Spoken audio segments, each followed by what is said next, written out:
Hi friend, मैं mister Hemchandra Mahato और आप लोगों को मेरे यूट्यूब चैनल लेबोरेटरी टेक्नीशियन में स्वागत है। तो दोस्तों, आज मैं लेके आया हूँ ESIC का क्वेश्चन आंसर जो कि पूछा गया था 2016 के एग्ज़ाम में। तो वही क्वेश्चन पेपर लेके मैं आया हूँ। तो आप लोग यदि मेरे वीडियो पसंद आए तो ज़रूर लाइक कीजिएगा, कमेंट कीजिएगा और अपने दोस्तों के बीच शेयर कीजिएगा। और ये आपके एग्ज़ाम के लिए बहुत ही इम्पोर्टेंट है क्योंकि ESIC लैब टेक्नीशियन एग्ज़ाम में पूछा गया था। ठीक है ना। इसके बाद फिर ये यदि पूरा कंप्लीट हो जाएगा, टोटल 100 क्वेश्चन है और ये तो एक वीडियो हो नहीं पाएगा, तो कम से कम 2 से 3 वीडियो बनेगा इसका। इसके बाद फिर लैब असिस्टेंट का एग्ज़ाम का है, उसका भी क्वेश्चन आंसर है, तो फिर उसके बाद उसका दूंगा। ठीक है। तो आइए, जो यदि आप लोग नए होंगे मेरे चैनल पे, ज़रूर अच्छा लगे वीडियो तो ज़रूर सब्सक्राइब कीजिएगा, लाइक कीजिएगा। ठीक है ना। तो आइए चलते हैं देर ना करते हुए अपने टॉपिक पे। ठीक है। तो आज का पहला क्वेश्चन क्या है, which of the following are fat soluble. इनमें से कौन फैट सोल्यूबल है। देखिए, इसमें आंसर तो दिया हुआ है, तो मैं कुछ कर नहीं सकता हूँ, यहाँ पे ऐड नहीं कर सकता हूँ। ठीक है।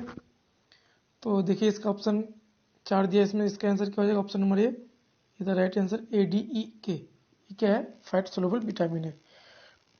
और इसमें ज़्यादातर पूछा माने विटामिन से हमेशा एक न एक क्वेश्चन हर एक एग्जाम में आपको देखने को मिलेगा। तो कभी कभी ये दे दिया रहेगा कि इसमें इनमें से कौन सा फैट सोल्यूबल विटामिन है, ऑप्शन में दिया रहेगा A, B, C। ठीक है ना। ऐसे करके बहुत सारे ऑप्शन दिए रहेंगे। ठीक है। तो आपको ऑप्शन में से जो आंसर है उसको ठीक करना है। ठीक है। तो इसका आंसर क्या हो जाएगा, ADEK। ये चारों का चारों क्या है, ये फैट सोल्यूबल विटामिन है। इसके बाद जो भी रहेगा आपका वो क्या होता है, वाटर सोल्यूबल विटामिन। ठीक है। नेक्स्ट क्वेश्चन क्या है, इसमें देखिए हिंदी और इंग्लिश दोनों में दिया हुआ है। नेक्स्ट क्वेश्चन है,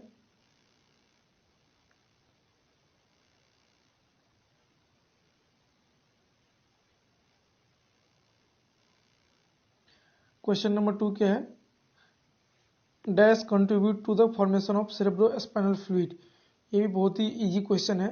इसका ऑप्शन आंसर क्या हो जाएगा, कोरोइड प्लेक्सस। ठीक है। क्वेश्चन नंबर थर्ड क्या है कि विटामिन के इज रिक्वायर्ड फॉर। विटामिन के किसके लिए रिक्वायर्ड होता है, सिंथेसिस ऑफ प्रोथ्रोम्बिन। ठीक है। नेक्स्ट क्वेश्चन क्या है कि इसमें आंसर का टिक दिया हुआ है, इसलिए मैं ज़्यादा टाइम नहीं ले रहा हूँ। ठीक है ना। तो आपको क्वेश्चन और आंसर दोनों ही बताते जा रहा हूँ। ठीक है। नेक्स्ट क्या है, क्वेश्चन नंबर 4। क्वेश्चन नंबर 4 में क्या है, dash play an important role in sleep wake cycle. इसका क्या हो जाएगा, हाइपोथैलेमस। इसका आंसर हो जाएगा। इसका हिंदी में भी दिया हुआ है, तो इसमें इसका हिंदी क्या है, सोने जागने के चक्र में महत्वपूर्ण भूमिका निभाती है या निभाता है, कौन सा, तो हाइपोथैलेमस। ठीक है ना। जिसको हिंदी में चलेगा वहाँ पे हिंदी में जूम करके आप पॉज करके आप देख सकते हैं, पढ़ सकते हैं। ठीक है ना। तो मैं सिर्फ इंग्लिश में करवाते जा रहा हूँ। यहाँ पर दिया गया है vitamin C required for preventing. Vitamin C किसको प्रिवेंट करने के लिए यूज होता है, रिक्वायर होता है, तो स्कर्वी के लिए। ठीक है ना। विटामिन सी की कमी से क्या होता है, स्कर्वी होता है। ये सारे याद रखिएगा। ठीक है ना। इसमें रिकेट्स किसके वजह से होता है, नाइट ब्लाइंडनेस किसके जगह पर होता है, प्लेगरा किसके जगह पर, किसके डिफिशिएंसी के कारण होता है, ये सब याद रखिएगा। जैसे कि रिकेट्स है, ये किसके विटामिन डी के डिफिशिएंसी होने के कारण होता है ना। जैसे नाइट ब्लाइंडनेस है, विटामिन क्या होता है, B1 के कारण होता है। प्लेगरा किसके कारण होता है, यहाँ पे देख लीजिएगा, हम शायद लगता है विटामिन B3 के कारण होता है, लेकिन आप इसका कंफर्म हो जाइएगा देख करके। ठीक है ना। तो आइए नेक्स्ट क्या है, ये भी इजी क्वेश्चन है, basic structure and function unit of nervous system. इसका क्या होगा, न्यूरॉन होगा। ठीक है ना। ये सब बहुत ही बेसिक क्वेश्चन पूछा गया था उस समय, है ना। हिंदी में भी दिया गया है, डैश तंत्रिका तंत्र की मूलभूत संरचनात्मक एवं क्रियात्मक यूनिट है, वो क्या है, न्यूरॉन। ठीक है। Deficiency of vitamin D causes. देखिए, अभी कुछ देर पहले मैंने आपको बताया था ना, विटामिन डी की डिफिशियंसी क्या होता है, रिकेट्स होता है ना। तो यहाँ पे दिया गया है। और वहाँ पे मैं एक चीज़ भूल बोल दिया था, नेट ब्लाइंडनेस जो होता है डिफिशियंसी किसके कारण होता है, डिफिशियंसी ऑफ विटामिन ए के कारण, ठीक है ना। नेट ब्लाइंडनेस होता है किसके कारण, डिफिशियंसी ऑफ विटामिन ए के कारण। वहाँ पे मैंने कुछ गलती बोल दिया था, ठीक है। बेरी बेरी होता है विटामिन बी होने के कारण, ठीक है ना। नेक्स्ट क्या है, somatic nervous system consist dash pair of cranial nerve, ये भी बहुत ईजी है, कितना दिया है 12 पेयर है, ठीक है ना। सोमैटिक नर्वस सिस्टम कंसिस्ट कितना पेयर रखता है क्रेनियल नर्व, और 12 पेयर रखता है, ठीक है। नेक्स्ट क्या है, vitamin B12 is also known as, vitamin B12 का दूसरा नाम क्या है, साइनोकोबालामिन। देखिए इसमें ऑप्शन आपको क्या दिया है, साइनोकोबालामिन, मिथाइलकोबालामिन, कोबालामिन, ब्रोमोकोबालामिन। इसमें जो है इसका ये सब के सब नाम होते हैं, ठीक है ना। मिथाइल कोबालामिन भी बोला जाता है, कोबालामिन भी बोला जाता है, साइनोकोबालामिन भी बोला जाता है, लेकिन इसमें क्या लेकिन इसका कॉमन नाम क्या होता है, सबसे मोस्ट कॉमनली क्या होता है, साइनोकोबालामिन। लेकिन कहीं कहीं क्या होता है, कोबालामिन को ही राइट आंसर बता दिया जाता है। ये हमेशा याद है, इसमें कन्फ्यूजन रहता है, लेकिन ज़्यादातर आप लोग क्या कीजिए रहेगा तो साइनोकोबालामिन ही दीजिएगा। जैसे कि अभी कुछ दिन पहले मैंने आपको एनसीएल का क्वेश्चन पेपर करवाया था, उसमें क्या था, उसमें भी यही क्वेश्चन पूछा गया था, लेकिन उसमें क्या किया था, साइनोकोबालामिन में जो आंसर लगाया था, दाग लगाया था, टिक लगाया था, उसको उसने गलत कर दिया, वहाँ के एग्जामिनर ने वहाँ क्या किया था, कोबालामिन उसको राइट आंसर कर दिया था। तो ये बहुत जगह एग्जामिनर के ऊपर डिपेंड करता है कि वो किसको क्या करता है, लेकिन मेरे हिसाब से साइनोकोबालामिन ही आंसर देना चाहिए। यहाँ पे नेक्स्ट क्वेश्चन क्या पूछा गया है कि हाइपोथैलेमस का दूसरा नाम क्या है, उसको दूसरा हम किस नाम से जानते हैं, मैं दूसरा हम जानते हैं, इसका ऑप्शन नंबर क्या है, ए मेमिलरी रीजन के नाम से भी हम लोग जानते हैं, ठीक है ना। नेक्स्ट क्वेश्चन क्या है, क्वेश्चन नंबर 11। इसमें बोला गया है कि Wilson disease occurs due to accumulation of dash in the tissue, किसके ऑकर्स अकुमुलेशन होने के कारण क्या होता है इन टिश्यू में, आपका विल्सन डिजीज होता है। ये भी क्या है, कॉपर के एकुमुलेशन होने का, कॉपर बढ़ जाने के कारण, ठीक है ना। ये भी तो आपका बहुत ही इजी क्वेश्चन से पूछा गया है इसमें। इसके बाद क्या है, क्वेश्चन नंबर 12। क्वेश्चन नंबर 12 में क्या दिया गया है, which of the following are called as major minerals, ये भी बहुत इजी है, कैल्शियम, फास्फोरस, मैग्नीशियम, ये सब क्या हमारे शरीर के लिए बहुत ही मेजर मिनरल्स है, ठीक है ना। नेक्स्ट क्वेश्चन क्या है, ये भी बहुत इजी क्वेश्चन है, iron is an important component of, iron किसके बहुत ही महत्वपूर्ण कंपोनेंट वो है, हीमोग्लोबिन का, ठीक है ना। कि हिंदी वालों के लिए हिंदी भी इसमें दिया गया है, तो आप लोग हिंदी पढ़ लीजिएगा पॉज करके, ठीक है। नेक्स्ट क्या है, osteoporosis is related to the following minerals, ठीक है। इसमें बोला गया है कि ऑस्टियोपोरोसिस निम्नलिखित में से किस मिनरल से संबंधित है, तो सीधी सिंपल बहुत ही इजी क्वेश्चन है, कैल्शियम से संबंधित है।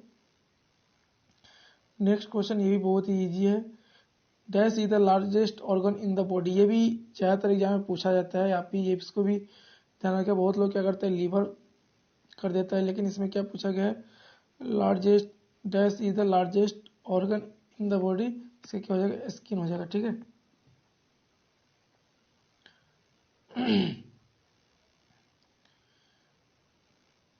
नेक्स्ट क्या है, calcium is excreted by which organ, ये भी बहुत ही इजी क्वेश्चन है, कैल्शियम कहाँ से एक्सक्रेटेड होता है, किस ऑर्गन से, किडनी एंड इंटेस्टाइन से, याद रखिएगा।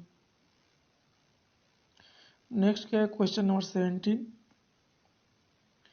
क्वेश्चन नंबर 17 में क्या देखा, the substance that readily evaporated are called as, ये भी बहुत ईजी है, ये क्वेश्चन भी इससे पहले बहुत ही इंपॉर्टेंट क्वेश्चन है, ये बराबर एग्जाम में पूछा गया था, इससे पहले एक क्वेश्चन आपको एनसीएल में भी पूछा गया था, ठीक है। ये क्या हो जाएगा, वोलेटाइल सब्सटेंस इसका हो जाएगा। इससे पहले एक क्वेश्चन पूछा गया था, कौन सा क्वेश्चन था, ये क्वेश्चन नंबर 15। क्वेश्चन नंबर 15 भी जो है आपके एनसीएल के एग्जाम में पूछा गया था, ठीक है ना। तो जो इम्पोर्टेंट है मैं बहुत इंपॉर्टेंट मैं बताते जा रहा हूँ, ठीक है ना।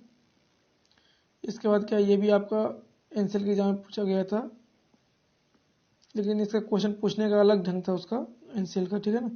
इसमें देगा which of the following is not related to heart attack. इसका क्या हो जाएगा, मेरेस्मस। ये क्या हार्ट अटैक से कोई रिलेटेड नहीं है। ब्लड प्रेशर हाई होने के कारण भी हो सकता है, स्ट्रेस से कारण होता है, कोलेस्ट्रॉल बढ़ जाने के कारण ये हार्ट अटैक आ सकता है। बट ये मेरेस्मस जो है ये किससे होता है, प्रोटीन डिफिशियंसी के कारण होता है, ठीक है ना। ये हमेशा याद रखिएगा, प्रोटीन से रिलेटेड है। नेक्स्ट का ये बहुत ईजी है, which of these preparation is designed to be instilled into the eye। Ophthalmic preparation ये क्या है, ये एक जो है आंखों से रिलेटेड संबंधित, जो आंखों से रिलेटेड जो भी हम लोग पढ़ते हैं या जो भी डिजीज होता है उसको क्या कहते हैं, डिपार्टमेंट, उसको ऑप्थेल्मिक बोला जाता है, ठीक है ना। डर्मल हो गया स्किन से रिलेटेड, नजल हो गया नोज से, ऑप्टिक हो गया आंख से रिलेटेड। तो इसका ऑप्शन क्या हो जाएगा, ऑप्शन नंबर ए ऑप्थेल्मिक, ठीक है ना।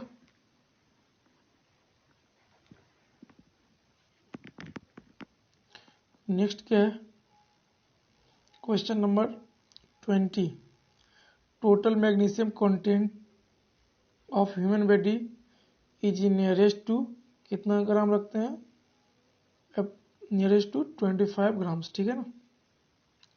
नेक्स्ट क्या है, क्वेश्चन नंबर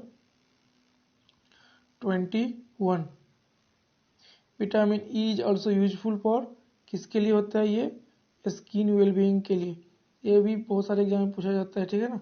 ये बहुत इंपॉर्टेंट है आपके एग्जाम के लिए, इसको भी आप लोग याद रखिएगा कि ये त्वचा को स्वस्थ रखने के लिए विटामिन ई का जरूरत होता है, ठीक है ना। विटामिन ई के उपयोगी होता है।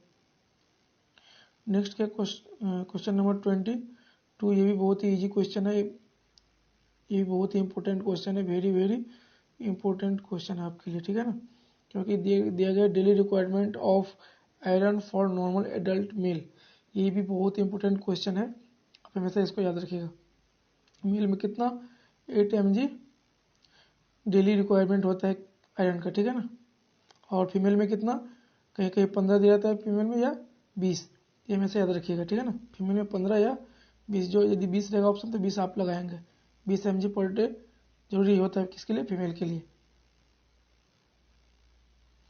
नेक्स्ट क्वेश्चन क्या है, substance whose aqua solution conducted electricity, ये भी बहुत ही इंपॉर्टेंट क्वेश्चन है, ये भी आपका एनसीएल के एग्जाम में पूछा गया था, अभी जो रिसेंटली एनसीएल का एग्जाम हुआ था।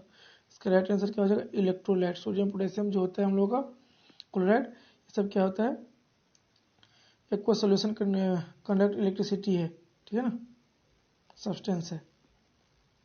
नेक्स्ट क्या है, नेक्स्ट क्वेश्चन था रिचेस्ट सोर्स ऑफ कैल्शियम, ये भी बहुत ईजी क्वेश्चन है, और ये भी आपका एनसीएल के एग्जाम में पूछा गया था, ये भी आप याद रखिएगा। ये भी क्या है, एनसीएल के एग्जाम में भी पूछा गया था, the richest source of calcium among the following is, इससे क्या राइट आंसर हो जाएगा, मिल्क, ठीक है ना। यदि आपको विश्वास न हो, जैसे मैं बोल रहा हूँ ना एनसीएल के एग्जाम पूछा गया है तो पूछा गया है, यदि आपको विश्वास न हो तो आप हमारे जो इससे पहले जो एनसीएल के क्वेश्चन आंसर जो करवाए हैं उसमें जाके आप देख सकते हैं, ठीक है ना। नेक्स्ट क्वेश्चन क्या है आपका, the minute individual particles from which all material were made is called as, इसका क्या हो जाएगा, एटम। यहाँ पे दिया हुआ एटम, ठीक है ना, इसका राइट आंसर क्या हो जाएगा, एटम। नेक्स्ट क्वेश्चन क्या है, the daily requirement of calcium is closest to which value, इसका क्या हो जाएगा, 1000 मिलीग्राम, ठीक है ना। नेक्स्ट क्वेश्चन क्या है, the arrangement of element in accordance with periodic law, इसका क्या हो जाएगा, पीरियोडिक टेबल। नेक्स्ट क्वेश्चन क्या है, एनोदर नेम ऑफ होपिंग कफ, ये भी तो आप लोग जानते हैं, बहुत इजी क्वेश्चन है, पोर्टोसिस होता है, ठीक है। इसको क्या बोलता है हिंदी में, होपिंग कफ को बोलता है काली खांसी, ठीक है। नेक्स्ट क्या है, dash is a non conducting transparent solid, dash is a non conducting transparent solid glass, तो इसका राइट आंसर क्या हो जाएगा, ग्लास होगा, इसका क्या राइट आंसर, ग्लास हो जाएगा। ये भी आपका एनसीएल के एग्जाम में पूछा गया था, ठीक है ना। क्वेश्चन थोड़ा उसका मॉडिफाइड था, लेकिन क्वेश्चन कहने का मतलब यही था, एनसेल के एग्जाम में जो था ना, उसका भी कहने का मतलब यही था, लेकिन क्वेश्चन का पूछने का तरीका उसका अलग था, लेकिन क्वेश्चन यही था, आंसर भी यही था उसका एनसेल में, ठीक है ना, यही क्वेश्चन था। तो जो पूछा गया मैं बता देता हूँ कि बहुत ही इंपॉर्टेंट है, ये क्वेश्चन बराबर पूछे जाते हैं। विच of the following drugs is use treatment, ये तो बहुत ही इजी क्वेश्चन है। यदि आप लोग थोड़ा भी मेडिसिन के बारे में जानते हैं तो इसका एल्बेंडाजोल होता है ना, प्रोटोजोल इन्फेक्शन में ज़्यादातर एल्बेंडाजोल आपको ट्रीटमेंट दिया जाता है। नेक्स्ट क्या है, the rate of reaction proportional to the first power of the concentration of a reactant is known as first order reaction. ये हम लोग के एग्जाम के लिए उतना महत्वपूर्ण नहीं है, ठीक है ना। चलो दूसरे क्वेश्चन नंबर 32 आज मैं 50 तक करवा दूंगा, और नेक्स्ट जो है 50 क्वेश्चन नेक्स्ट वीडियो में करवा दूंगा, ठीक है ना। इसमें क्या है, DOTS program is associated to, ये देखिए ये भी बहुत महत्वपूर्ण है। ये आपका एम्स के एग्जाम में पूछा गया था। एम्स दिल्ली वाले एक एग्जाम हुआ था, उसमें पूछा गया था डॉट्स प्रोग्राम किसके लिए, कि मैंने प्रोग्राम किसके लिए किया जाता है, तो हो जाता है ट्यूबरक्लोसिस के लिए, ठीक है। कहाँ पूछा गया था, एम्स में पूछा गया था ये क्वेश्चन। और यदि ये हम लोग के डिपार्टमेंट के लिए है, यदि ट्यूबरक्लोसिस से रिलेटेड है, तो जरूर ये हम लोग एग्जाम में हमेशा ही पूछा जाएगा, बहुत ही इंपॉर्टेंट है, ठीक है ना। इसके बाद क्या, ये the primary function which cell is development of the various defence mechanism to repair process, ये तो बहुत ही ईजी है, ल्यूकोसाइट है, इसका आंसर हो जाएगा। विच of the flowing eradication in India, बोला इसमें पूछा गया है कि किस रोग को भारत से पूर्णतः से मिटाया जा चुका है, तो हो गया स्मॉल पॉक्स, ठीक है ना। इरेडिकेशन होता है जिसको, जो अब नहीं है। ये बहुत ही इजी क्वेश्चन है। एनीमिया इज कॉमनली सीन, आप, और ये भी क्वेश्चन जो है आपका एनसीएल में पूछा गया था, आप एनसीएल का क्वेश्चन उठा कर देख लीजिएगा। कहने का मतलब यही था उसका, ठीक है ना, जो एनसीएल क्वेश्चन एनसीएल में जो पूछा गया था, तो उसका आंसर क्या हो जाएगा, प्रेग्नेंट वुमेन। एनसीएल में भी पूछा गया था क्वेश्चन, उसका बोले ना कि पूछा जाता है बहुत जगह, लेकिन वही है, थोड़ा बहुत मॉडिफाइड कर देता है क्वेश्चन को, तो ऐसे ही था, लेकिन पूछा गया था यही question. Anaemia is commonly seen in, तो प्रेग्नेंट वुमेन। नेक्स्ट क्वेश्चन क्या है, question number 36, amoebiasis can occur in children, इसका क्या है, किसी भी स्टेज में एमएबीएसिस क्या होता है आपका, ऑकर्स हो सकता है, इन्फेक्शन हो सकता है, एमएबीएसिस हो सकता है, ठीक है ना। नेक्स्ट क्वेश्चन क्या है, the ability of substance to attract hold water molecule from surrounding environment and remain in the same constant is the hygroscopic, इसका राइट आंसर क्या हो जाएगा, हाइग्रोस्कोपिक।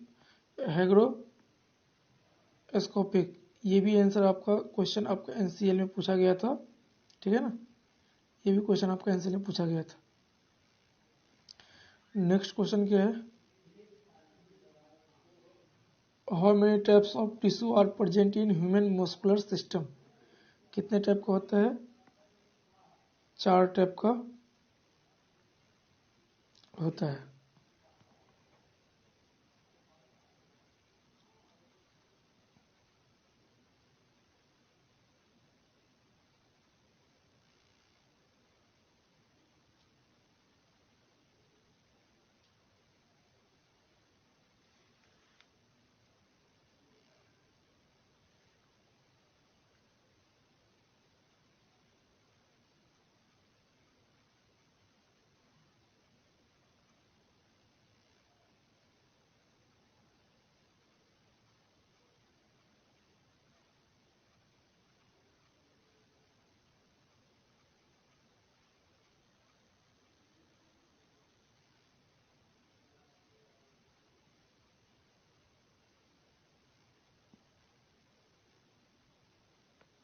तो दोस्तों ये क्वेश्चन नंबर 38 में क्या है ना, how many types of tissue are present in human muscular system, तो इनके आंसर से मैं सहमत नहीं हूँ। ये दिया है 4, मेरे हिसाब से मेरे तक जहाँ तक नॉलेज है उसके हिसाब से 3 आंसर है। आप लोग एक बार चेक कर लीजिएगा, आपका 3 है ना 4 है? मेरे हिसाब से तो 3 ही है। एक हो गया स्केलेटल मसल सिस्टम, दूसरा है कार्डियक, ठीक है ना, और तीसरा क्या है, स्मूथ मसल, ठीक है ना। मेरे हिसाब से तो ये 3 है, लेकिन पता नहीं ये 4 में ऑप्शन सही हमारा ठीक लगाया है। तो आप लोग हमें ज़रूर कमेंट करके बताएंगे 3 होगा ना 4 आंसर होगा, ठीक है ना। मेरे हिसाब से तो 3 होगा, लेकिन आप इसका एक बार चेक कर लीजिएगा, ठीक है,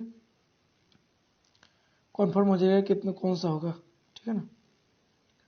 इसके बाद है how many bones are there.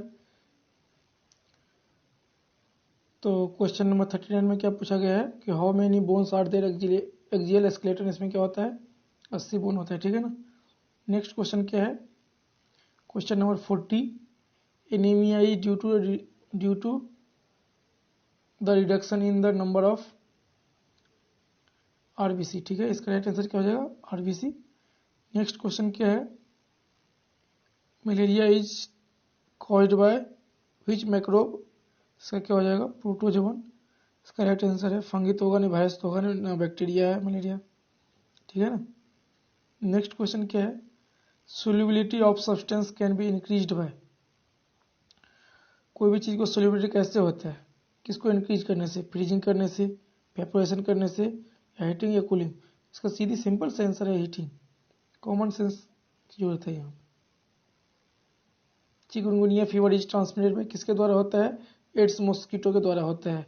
और कौन सा भी फीवर होता है एड्स मॉस्किटो के द्वारा, आप लोग ये आपके लिए छोड़ दिए कि और कौन सा होता है, कौन कौन सा फीवर आप बताएंगे, ठीक है, क्योंकि ये यहाँ से क्वेश्चन बराबर आता है एड्स मॉस्किटो की तरफ से, ठीक है ना।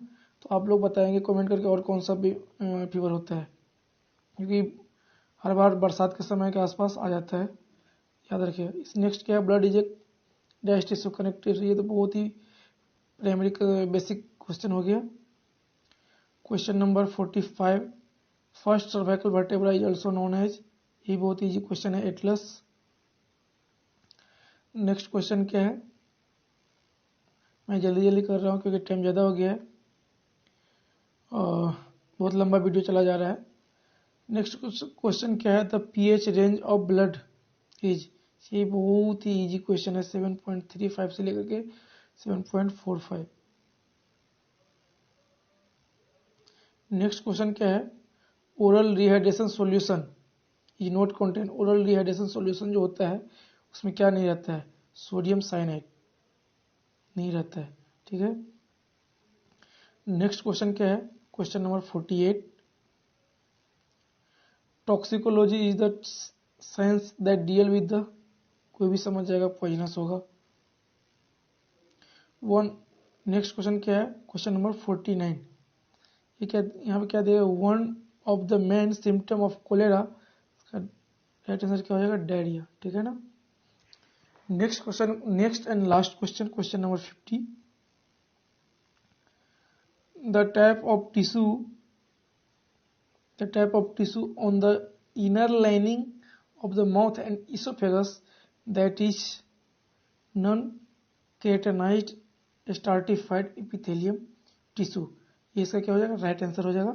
दोस्तों टोटल 50 क्वेश्चन आज हो गया और नेक्स्ट 50 क्वेश्चन मैं नेक्स्ट वीडियो में लेकर आऊँगा, ठीक है ना। तो जरूर आप लोग अच्छा लगे जरूर लाइक कीजिए, कमेंट कीजिए, अपने दोस्तों को भी शेयर कीजिए ज़्यादा से ज़्यादा, ठीक है ना। और ये खत्म हो जाएगा, इसके बाद लैब असिस्टेंट में जो इतने भी क्वेश्चन पूछे गए हैं उसका क्वेश्चन आंसर करवाऊंगा, ठीक है। तब तक के लिए धन्यवाद।